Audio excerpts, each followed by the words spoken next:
Two big stories today in the world of tennis. Two very big stories. Of course, number one, you've probably heard of it by now. Novak Djokovic might not be playing at the Australian Open. Now, this is where most people would consider him a lock to win for well over a decade now. They would say this is the place where Djokovic makes up for not getting the Grand Slam this year, losing the Medvedev in the U.S. Open final, and taking, of course, the GOAT record, 21 majors to separate himself from his top rivals, Roger and Rafa, as pictured behind me on the loving embrace from Laver Cup, inaugural Laver Cup 2017, Rafa hoisting Roger into the air. Anyways, Djokovic maybe can't go now because of a very strict vaccine mandate. You've probably heard about vaccine mandates. They're happening all over the place. The Australian Open, Dictator Dan is in on this one, as usual. If you remember from this year's Australian Open, we talked a good bit about, that's what some people in Australia call him. I didn't come up with that name, but it is a funny name. Dan Andrews, I think his name is. He's the guy that runs Melbourne, where Australia is. And he says, I don't care how big or small your name is, how big of a star you are in the tennis world. I don't care if you're going to be the GOAT, you're going for the record, the 21 majors here. If you're not vaxxed, if you're not double vaxxed, he said, if you don't have both shots of the vaccine, which of course Djokovic doesn't want to do, you cannot come play at the Australian Open. So that's a very big story. But to me, the reason why the thumbnail has Cam Norrie, Mr. Sunscreen Nose on, and, credit to Cam Norrie, major accomplishment. But the party is over. The golden age of tennis is over. That's why we have Cam Norrie winning in Indian Wells. That's why we have, take a look at some pictures. These are different matches. Plenty of stars, like Tsitsipas, Zverev, Medvedev. Plenty of stars, but no people in the seats, as you can see on the images flashing across the screen. Comment below. I'm curious to hear what other people think. No one knows for sure, but what's it going to be like in the future without the big three like we just saw in Indian Wells? There's other reasons why attendance was down in Indian Wells, of course, but I think the biggest reason is that the party is over. The golden age of tennis has come and gone. And it's not just me saying this. Uncle Tony pretty much agrees with me. He doesn't say it directly, but he does talk about the reason why these guys are less interesting. And I've got some good stuff from Flavia Pannetta talking about what happened on the women's side. It looks like it is the future of the men's side, and that is not a good thing for the future of tennis in general.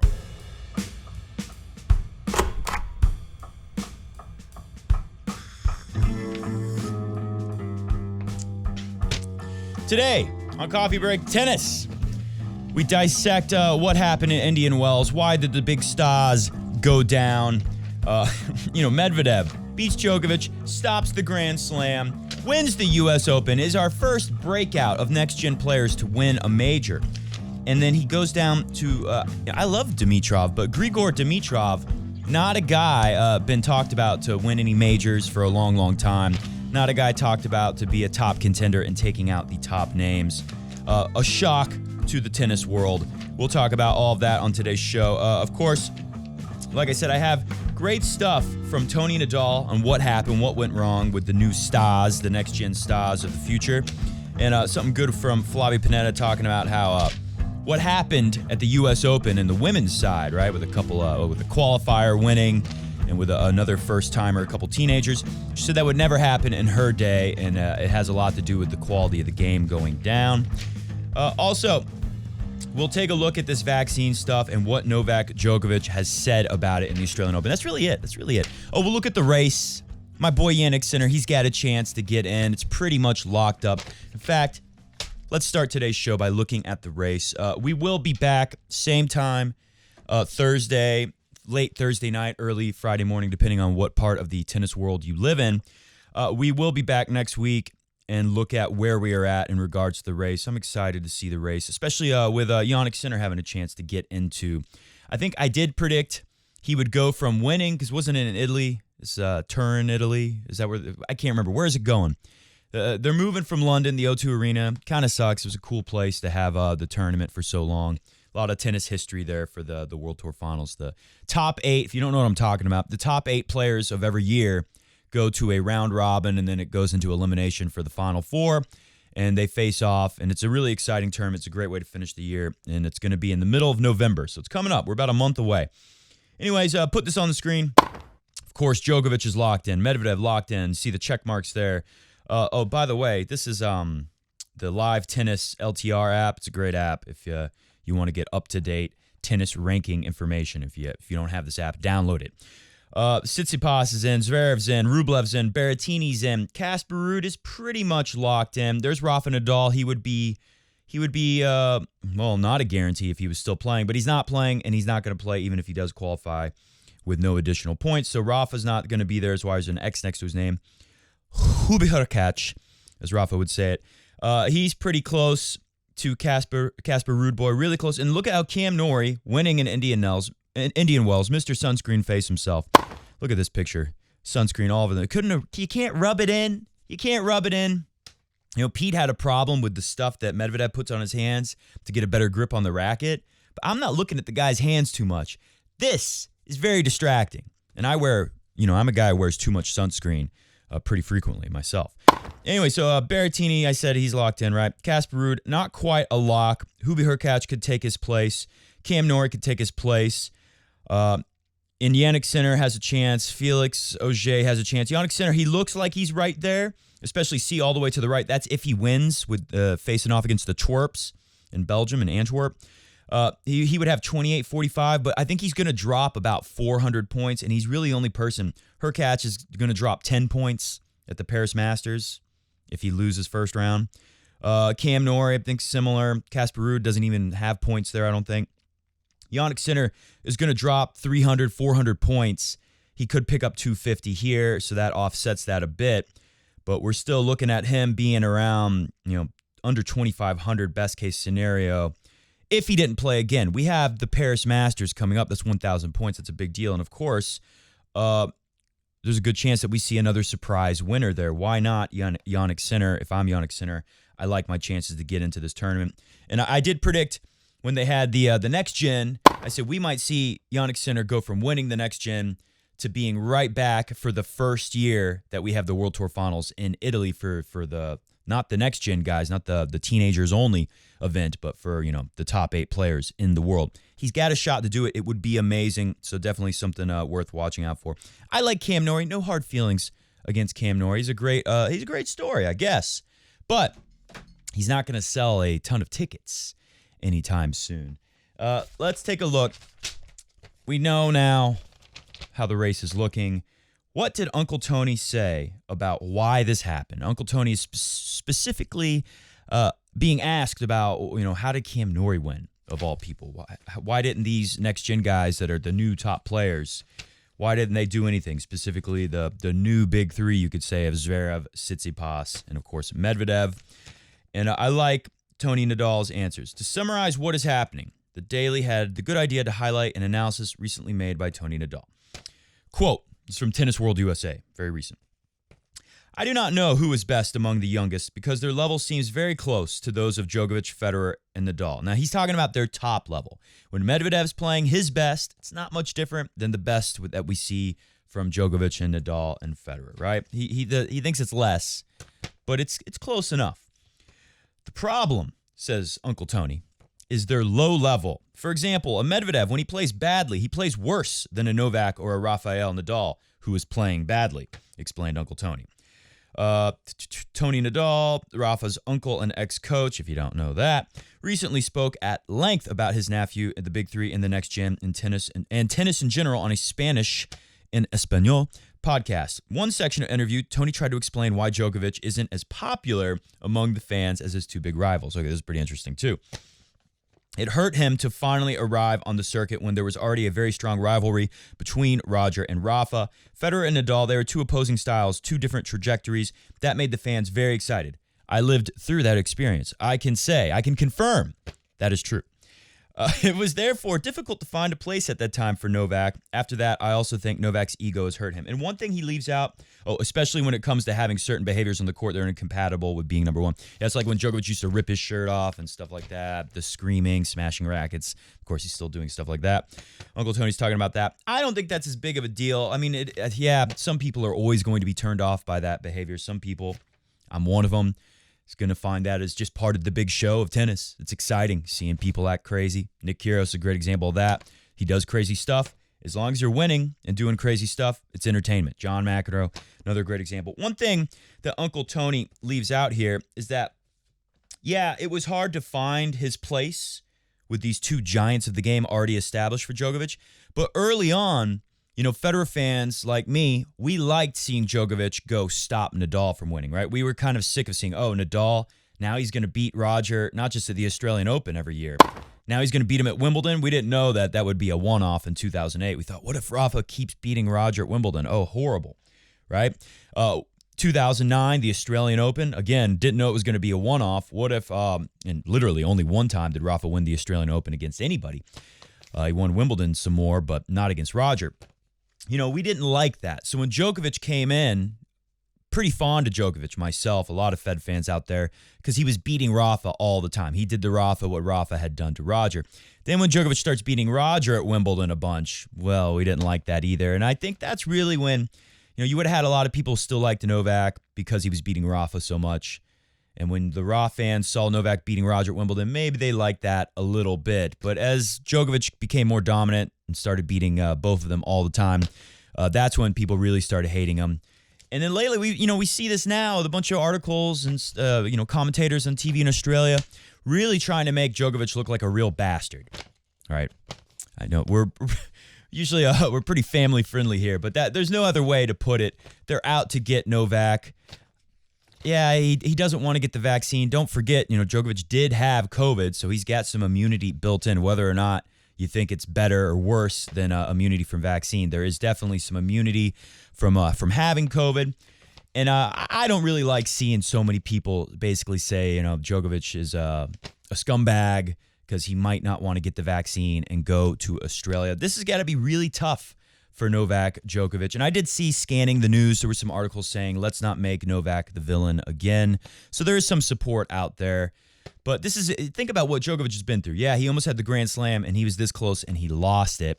And now, his favorite tournament, his number one tournament, maybe Wimbledon is his favorite, I don't know, but where he wins the most, the Australian Open, they're very close, Wimbledon, Australian Open, to Djokovic's heart, no doubt. He might not even get to play, and you know how he is about his body. It's not like he's a total anti-vax kind of guy, Djokovic. And, I have the vaccine myself. I should just put that out there. I have no problems with it. I've got a story here. Rublev is saying he wasn't going to get it. Now he's going to get it. He said, if you don't take a vaccine and you just sit in a room for 2 weeks and that's it, in the Australian Open, right? There's some people have said maybe Djokovic can do the 2-week quarantine in Australia again. Dictator Dan Andrews is saying no. He wants to stick it to him. In my case, I'll be vaccinated, and who doesn't want to? I think whoever doesn't want to get the vaccine, Rublev is saying, will miss the tournament. Will Djokovic do it? This is a tough spot. You got to feel for him a little bit. And it's not that he's like trying to tell you not to get the vaccine or saying it's a bad thing altogether for everyone. It's Djokovic who, as I talked in TennisCon 5 is out. I should point that out really quick. There is a link in the description below this video. Go check it out. My presentation for TennisCon 5, especially if you're a tennis player, you'll love TennisCon 5. It's from Crunch Time Coaching. It's all the top tennis instructors in the world doing presentations on different things to help you with your serve, your fitness level. I kind of did a little bit of everything, and my title was Persistence is Undefeated, and I analyze what separates Djokovic from Roger and Rafa, his commitment, his dedication to the game, how it goes above and beyond, especially off the court. You might want to check that out. Click that link down below. It is up till Sunday. You can see my video and everyone else's videos totally for free. Click that link, and you will get set up with Peter Freeman's TennisCon 5. It's the 5th year. It's been very successful. It's an awesome thing, especially if you want to play the game of tennis. Even if you don't play, it'd be interesting to listen to my video at least, because I talk about this. So I won't get into it too much today, but Djokovic obviously has done a lot off the court to make himself stand out from Roger and Rafa, specifically with the diet and just the extreme way that he takes care of his body. And we know that's why he doesn't want to do this double vax for the Australian Open. So you got to feel for him a little bit. Anyways, that's enough on Djokovic and the Australian Open. Bottom line, some coaches out there are saying somebody's going to find a way. Somebody in Australia is going to do something. Djokovic is going to get the vaccine. Something's going to happen. He's going to be there. I don't know. It's a really tough one to call. I think there's a chance Djokovic just does it. I think there's a decent chance, even though it's going to be a very tough decision for him. Let's go to Flavia Pennetta, and then we'll talk a little bit about what happened to some of the guys in Indian Wells, and we'll get out of here. But Flavia Pennetta, 2015 U.S. Open champion. I'm pretty sure that was the year when she won, the year that Serena went down, and she was going for the all four majors in 1 year Grand Slam. And Flavia Pennetta, after going down in the semifinals, Serena to another Italian, Roberta Vinci, with a one-handed backhand, right? I think that's her name. Anyways, so the all-Italian final that year, Flavia wins, who is the better player. But Vinci was kind of weird player with a one-handed backhand, hits some different shots, comes to the net the more. Different look. When you're nervous and you get something kind of odd out there, you can have a pretty bad day like Serena did. That was the story with hers. I think Djokovic losing to Medvedev, a little bit different than that. Some of it was Medvedev playing great. A lot of it was Sasha Zverev playing great and taking a lot out of Djokovic. I think the nerves, though, were number one for Djokovic. So, yeah, I guess it is kind of similar to Serena, actually. Anyways, not much time to talk about that today. Flavia Pennetta says, I don't like it, talking about this final at the U.S. Open. What is happening? She's talking about what's happening to the state of the game. And that's why I'm talking about this, because I think the men's game is in danger, too. What is happening? This strong lack of consistency at the top levels of the game, she means. In my opinion, this is not good for tennis. In my day, it could never happen that a girl who started from qualifying like Raducanu would win a Grand Slam. Top athletes made too much difference. There's something wrong. Charisma is missing. Women's tennis is more difficult to sell. Popularity of tennis declines. Although the women's final did get more viewership than the men's final, which happens a lot because Serena draws a lot of attention from people in the U.S. We're talking about U.S. TV ratings where I live. Serena draws more eyeballs in the U.S. market than some of the top men's players. But those people tend to not watch the rest of what's going on with tennis. They're just tuning in to see Serena at the U.S. Open. Maybe they'll tune in to see her at Wimbledon, some other places. If Serena's not playing, they tend not to watch. This year, pretty exciting. A lot of people tuned in because of just the shock factor. But it's not going to happen every time. And it doesn't mean that Raducanu's going to, I'm sure she's going to draw eyeballs, but is she going to be a big star? She just lost first round in her next tournament. If she doesn't win, who was it? Oh, God, I can't even remember. I even had a name for her, and I can't remember her name. The one who won the French Open like 5 years ago. What happened to her? I can't think of her. I see her face. She makes the pouty face all the time. Stink face. Ostapenko. Could Raducanu come a blow? Could she become another Ostapenko if she doesn't win? Because Ostapenko won the French Open and then doesn't really win anything of significance ever again. No consistency. People don't care. So, danger in the men's game of that happening. All right, we got to get out of here. Final thing. Take a look at this. Basilashvili took out Tsitsipas. Some defense for Tsitsipas. I heard he was sick, getting over a cold or something like that. Not sure exactly, but I heard the commentators talking about that a little bit. So maybe that's something to do with it. He made a strong effort in the second set, played really well to get on top of things with Basilashvili. Didn't let him hit his backhand as much. As we know, Basilashvili hits the biggest backhand in the world. Basilashvili is also a consistency guy. One thing about Indian Wells is extremely slow. Medvedev said it was like clay, and he hates it. That's why he doesn't like it. But take a look at this. When Basilashvili has time, and think, on clay, his movement's not as good as a Tsitsipas. So I think Tsitsipas beats Basilashvili on clay. But here you got the slowness and the height of clay, where the ball sits for Basilashvili just to hit that ball as hard as he can. And take a look at this graph. He sure did. The red balls are over 90-mile-an-hour ground strokes, forehands and backhands. And Basilashvili had a lot more, as you can see, of those crushing almost 100-mile-an-hour tennis shots than Tsitsipas had. If it was clay, there's less footing, right? It's more slippy and slidey, and the better movement from Tsitsipas would make a big difference there. But since we're on a hard court and your footing, if you don't play tennis, it's kind of hard to explain. But when you start or you stop, there's no sliding. You have full traction. It's easy to move around, even if you're not the greatest mover, right? On the clay, you see guys who are the best movers in the world, that can really help them. That's a part. Even though Federer's game is not necessarily built for clay, but his movement was so good that he had an advantage over everyone else on the clay, or everyone not named Rafa. Or Novak, maybe. I guess you'd say that too now. He has two clays. Anyway, Basilashvili, plenty of footing, plenty of time to crush the ball. He blew Tsitsipas off the court. Sasha Zverev, take a look at this. This is Taylor Fritzy boy. One thing, with a slower court and a higher bounce, the kick serve can be very effective. The big flat bomb, you can still hit aces. Zverev is one of those guys, but other people can't. That was good for Zverev. That was good for Hubert. Right? It's good for Medvedev when he was serving well, which he stopped doing in the middle of the Dimitrov match, which he led by like 6-3, 4-1 he was up. Interesting match there, too. I'll talk about that in a second, though. But back to Zverev. When you're serving like that and you're on the slow court, that is an advantage. But Fritz has a really good serve, too. It's part of why he did. He played really well also for him. It's one of the best weeks of his life. Fritz, look where he's returning this Zverev serve. If you have the hand skills, and Fritz is very, very talented. It's kind of like a Marty Fish. He's not like an athletic freak, but the hand skills are very good. That's why Marty Fish was able to go from tennis and play, I guess, pro-level golf, maybe like a minor league, but still a very high level of golf. Marty Fish has got some hand skills. Taylor Fritz reminds me of Fish in some ways. And look at Taylor Fritz stepping in and taking that serve very early. Dimitrov, another guy with incredible hand skills.